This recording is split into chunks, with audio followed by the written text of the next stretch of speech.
আসার পরে আমরা 2টা প্র্যাকটিস সেশন পেয়েছি এবং আমার কাছে মনে হচ্ছে সেটা অনেক বেশি ইউজফুল ছিল।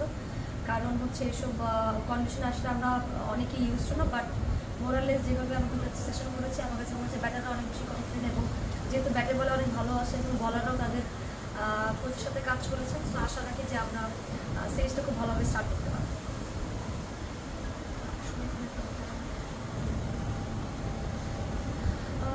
এখানে আসার আগে আসলে অনেক সমীকরণ মাথায় আসছিল, বাট আমার কাছে যেটা মনে হয় যে দল হিসেবে খেলাটা বেশি গুরুত্বপূর্ণ আমাদের কাছে।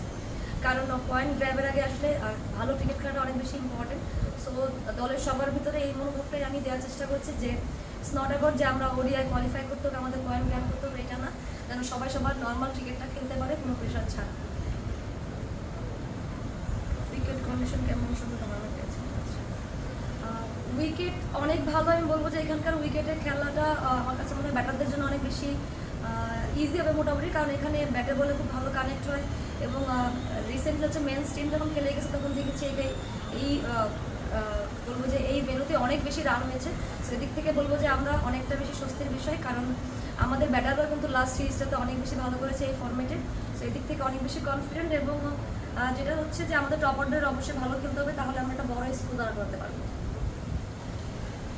আর পুরুষ দলের ওয়েস্ট ইন্ডিজ সিরিজের সাফল্য আছে, সর্বশেষ সিরিজে আপনাদের সিরিজ শুরু হওয়ার আগে ফলাফলটা কী জানতে চাচ্ছি? আমি তো অ্যান্সার করে গেছি, তাও বলি ক্যাটাগরি।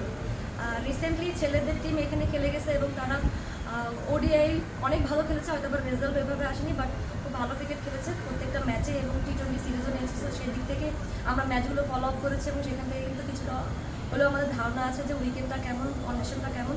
তো সেই দিক থেকে বলবো যে একটা ভালো আইডিয়া আমাদের ভিতরে আছে এবং সেকেন্ডলি টিম যখন ভালো করে সেটা বাংলাদেশের জার্সিকে সেটা যেখানেই করুক না কেন সেটা সবসময় আসলে অনেক বেশি কনফিডেন্ট, সেটা আমাদের ভিতরেও আছে।